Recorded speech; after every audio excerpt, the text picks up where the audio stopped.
Welcome, everyone, and thank you for joining today's Kapnick Strive Wellness webinar. Our topic today, first of 2026, is nicotine beyond the cigarette, unpacking the modern landscape. And the reason we're talking about this today is because over the past decade, nicotine use has changed significantly. While traditional cigarette smoking has declined, newer products like vaping devices, nicotine pouches, and heated tobacco products have become much more common. And these products are often marketed as safer or cleaner alternatives, which has led to a lot of confusion about their actual health impact. So today's session is educational, not judgmental. Our role at Kapnick Strive is to support informed preventative health decisions, not to tell anyone what choices they should make.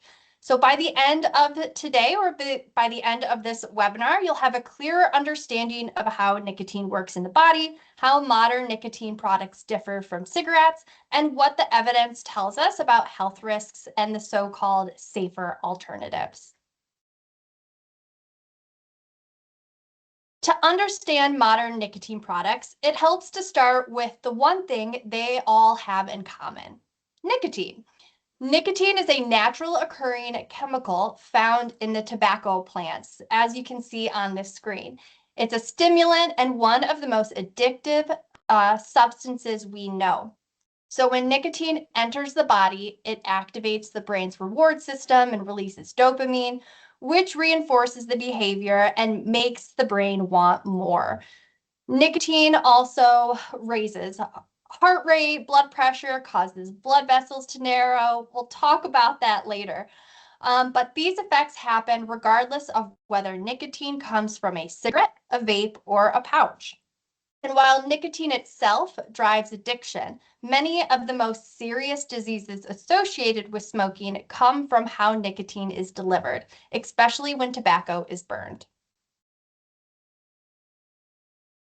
And so when we talk about nicotine as a public health issue, we're really talking about scale and impact. Nicotine use affects tens of millions of people in the US, and it's tied to a wide range of serious long-term health outcomes. And that's why it remains a major focus in public health, even as the products themselves have changed over time. And what's important to understand is that this isn't just about individual choice or behavior. Nicotine-related disease places a significant burden on healthcare systems, families, workplaces, and communities. And while many people associate these risks only with traditional cigarettes, the underlying issue is long-term nicotine exposure and dependence, regardless of the form it takes. And this is the broader context for today's conversation. Why understanding nicotine matters, even as the way people use it continues to evolve. So to put the impact in perspective, we can look at some of these statistics. So one of the leading causes of preventable illnesses and death in the US. It causes more deaths each year than alcohol, car accidents, suicide, AIDS, homicide, illicit drugs, and fires combined.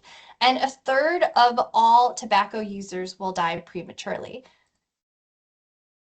So let's pause, since I just said that, for a quick question. On average, how many years shorter is a smoker's life expectancy compared to a non-smoker? Is it 5 years, 7 years, 9 years, or 13 years? Take a moment to think about it. You can put your answer in the Q&A if you would like, and we'll reveal the answer next. Hey, Lexi. Yes. Real quick, I don't think the presentation's being viewed. Oh, let's see. Supposed to be can't see the slides. Let me see. Oh no.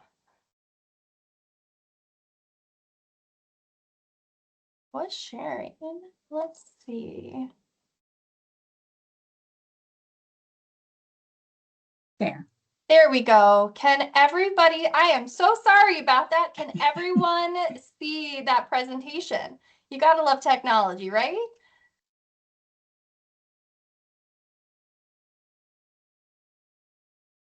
I can see it now on the big screen, so I think we're good. Perfect.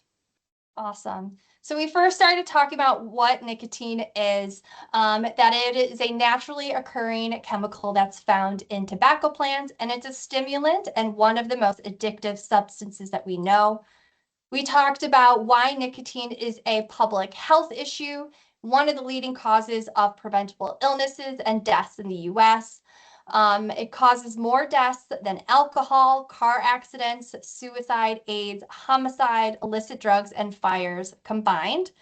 And then we ended up on the question, sending it to you. On average, the life expectancy of a smoker is how many years less than a non-smoker? Is it 5 years, 7 years, 9 years, or 13 years? If you want, please put your answer in the Q&A and we'll reveal it shortly.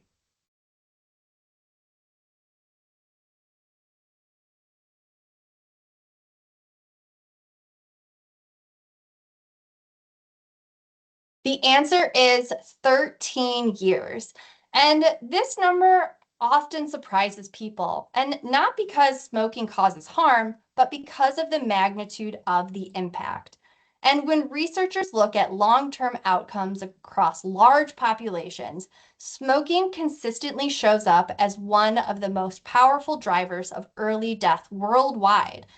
The reason for that isn't just nicotine itself, it's the process of burning tobacco. Combustion releases thousands of toxic and cancer-causing chemicals that affect nearly every organ system within our body. And this is why tobacco use is linked to such a wide ranges of diseases, from cancer and heart disease to stroke, lung disease, and metabolic conditions like diabetes. And that broader impact is what we're really highlighting here, not just years lost, but the cumulative effect smoking has on long-term health.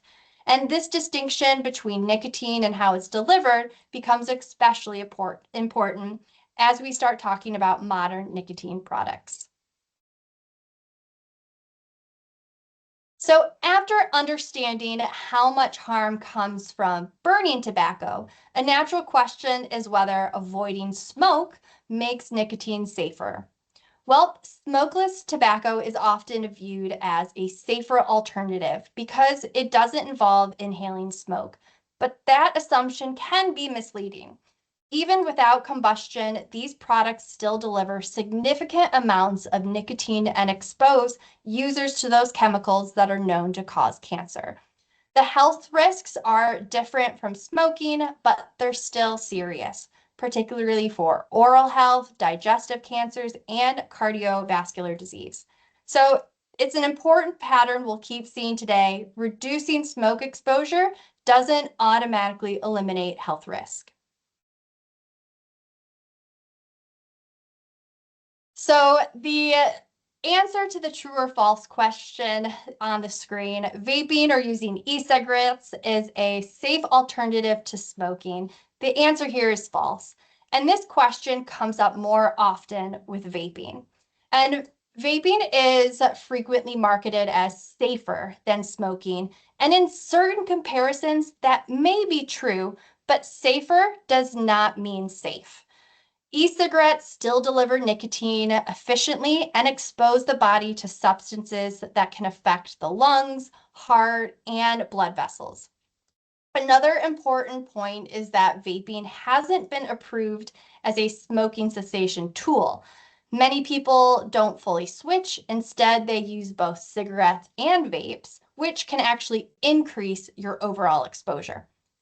And because vaping is still relatively new, we don't yet have a full picture of what long-term use over the decades may look like. So before we talk about the health effects of vaping, it's important to clearly define what vaping actually is. So from a scientific standpoint, vaping does not produce vapor. It produces an aerosol. And that distinction matters because an aerosol carries particles and chemicals directly into the lungs. At its core, vaping involves heating a liquid, often called e-liquid or vape juice, until it becomes an inhaled aerosol.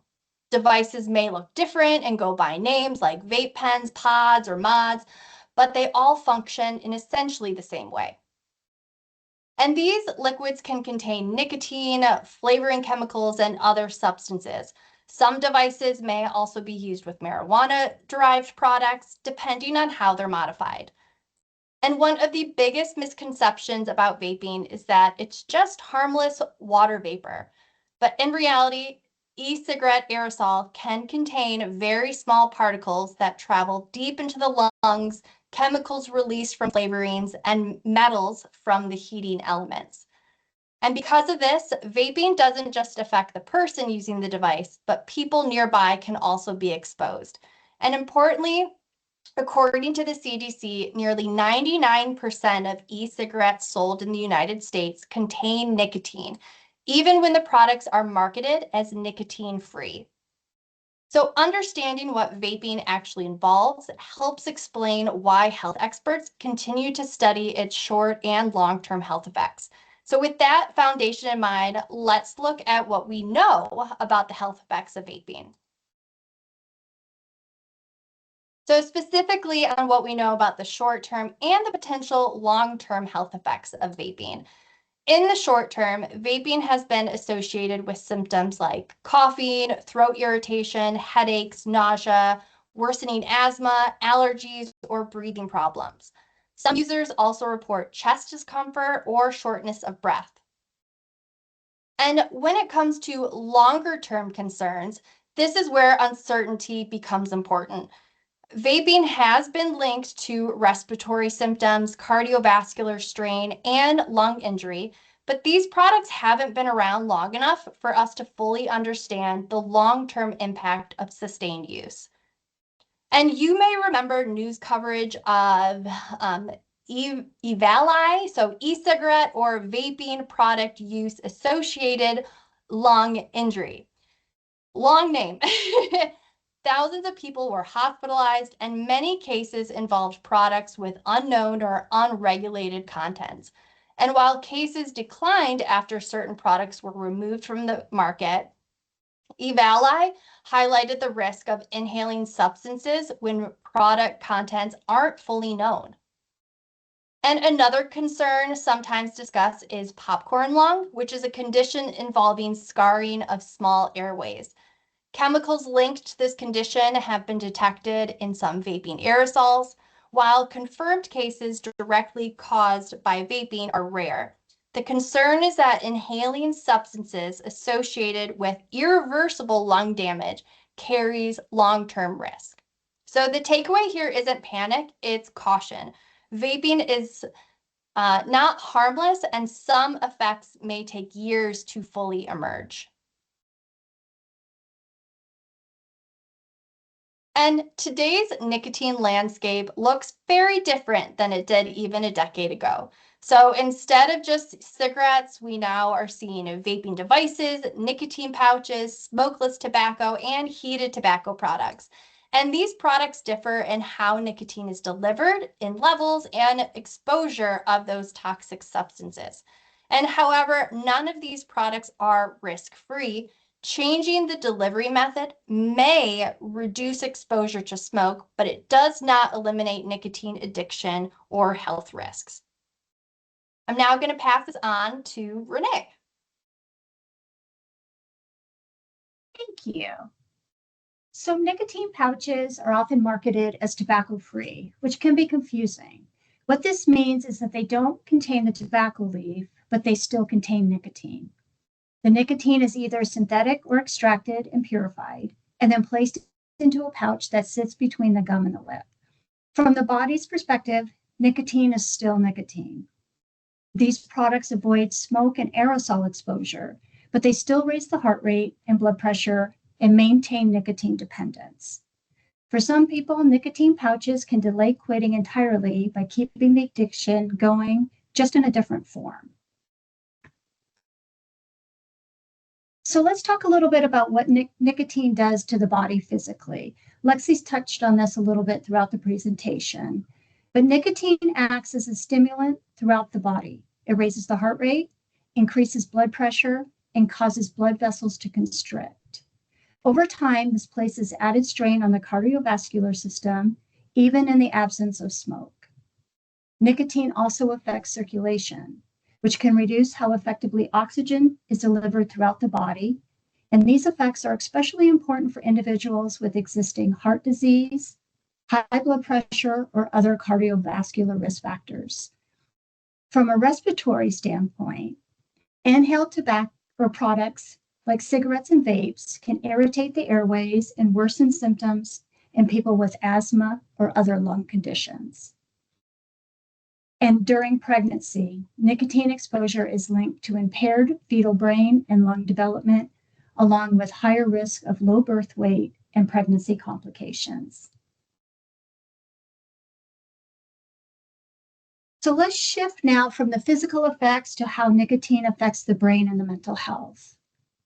Nicotine can temporarily increase alertness and concentration, which is why so many people associate it with focus or stress relief. The challenge is that these effects are short-lived. As nicotine levels drop, the brain begins to experience withdrawal, which can feel like irritability, anxiety, restlessness, or difficulty concentrating.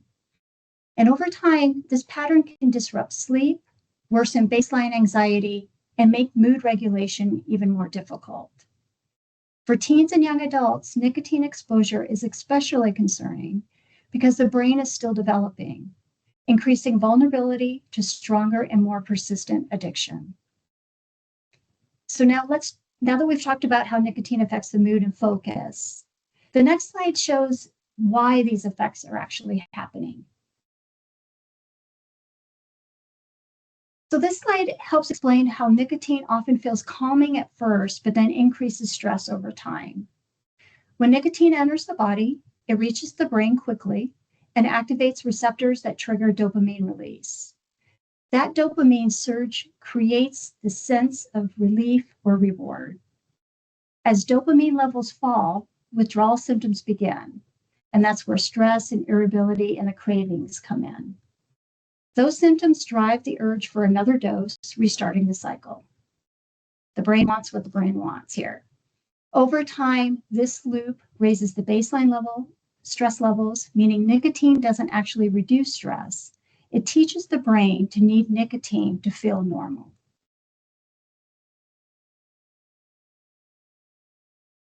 So many claims focus on being safer than smoking all of these alternatives. And in some comparisons, they may be true, but it's not true that they're the same as being safe. Most comparisons are made against cigarettes, not against not using anything at all. Reduced exposure to smoke does not eliminate nicotine's effect on the heart, brain, or addiction risk. This distinction is especially important for non-smokers and young adults who might not otherwise use nicotine, but may view alternatives as low risk. Some alternatives reduce exposure to combustion toxins, but they still carry health risks, reinforce dependence, and have long-term effects that have not yet been fully understood.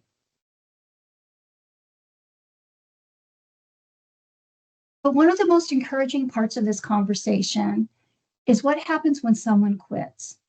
The body is remarkably self-healing. Factors like age, how long someone smoked, and how much they smoked all matter, but recovery does begin pretty quickly in the body. Within 20 minutes of quitting, the heart rate begins to drop. Within 12 hours, carbon monoxide levels in the blood decrease. Within a few days, breathing often becomes easier. Over the next few months, circulation and lung function improve. After 1 year, the excess risk of coronary heart disease is roughly cut in half. 5 years after quitting, the risk of stroke is reduced to that of someone who has never smoked. And 10 years after quitting, the risk of dying from lung cancer drops to about half compared to continued smoking. So quitting isn't about giving something up. as that language implies. In reality, people could receive improved health, reduced disease risk, financial savings, and greater freedom from dependence. So here's some tips and tricks. I work a lot with people who are trying to quit smoking. So here's a few things that I have people look for. Watch for your triggers. People smoke at certain times and for certain reasons most of the time. It's either break time, they're smoking with their morning coffee, they're driving to work, they're drinking alcohol. There's certain triggers that cause your brain to go, oh, it's time for a cigarette or it's time to vape. Watching what those triggers are and identifying them can help us make those behavioral changes. We've got to know what we need to change. Another thing is don't put your cigarettes or your vape in the same place. I can almost guarantee you if people are vaping, they're putting it in the same pocket every time. So if we move the spot that we have it in, we tend, again, we're not doing that same loop with the brain. We're not, oh, I want this is where I go for it. Making that break in the behavioral change makes you identify that something's happening right now so you can identify the trigger. Is it boredom? Is it you're hungry? Is it whatever that trigger is for you? So making the physical changes to your environment as well. I know when people quit smoking, you normally sit in the same chair or you do the same thing. Don't do the same things. We have to break that loop in the brain of when it wants that cigarette or that vaping. And another thing you can do is use tools that simulate smoking physically.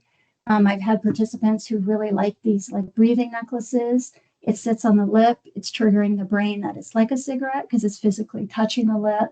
You're inhaling, but you're not inhaling anything with it. It's just pure breath.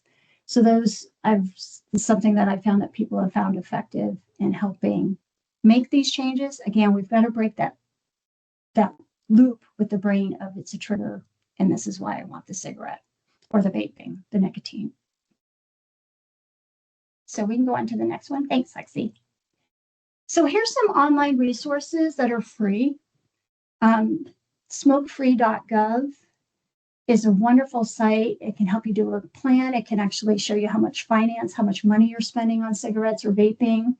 And it's a process. This isn't something that happens overnight. People quit many times statistically before they're able to do it. There's very few people who can go cold turkey. It's really kind of how the brain is developed and whether or not you can do that. So I always tell people try, see what happens, see what kind of things you hit, how it physically feels to your body so that you know what to expect every time you try to quit. So these resources are all evidence-based tools that have quit plans, counseling, nicotine replacement therapy. Some of them are free, and coaching support. And whether someone is just thinking about change or actively trying to quit, these programs are really meant to meet people where they are. So, and we also have down in the bottom there a QR code that goes to our smoking cessation program, and it's on all of these slides. So, and here's some additional free apps that you can find and download to help you make that plan that works just for you. Easy Quit, Smoke Free, all of those. And then here's some more cessation resources. 1-800-QUIT NOW. I know they actually offer free nicotine replacement patches and things like that too for people. So all great resources. And again, that QR code is for our resource. And yeah, last slide there. So we want to thank you today for taking the time to join Kapnick Strive's Wellness webinar. So whether you're currently using nicotine, supporting someone who is, or simply staying informed, knowledge is really the first step toward better health. Nicotine is addictive, regardless of how it's delivered. Smokeless or modern products may reduce some risk compared to cigarettes, but they're not risk-free. So understanding how nicotine affects both physical and mental health helps us support better long-term decisions. So we want to thank you for being here, and we invite you to join us for our next webinar, which is on February 25th, right around noon, and it's about the power of boredom. And you can go ahead and scan that QR code to register. If you have any questions, please feel free to reach out to us at strive@kapnick.com, and we'd be happy to answer any of your questions or see how we can support you. So thank you so much for being here. And if you have any questions, you can put them in the Q&A and we'd be happy to answer those for you before we leave.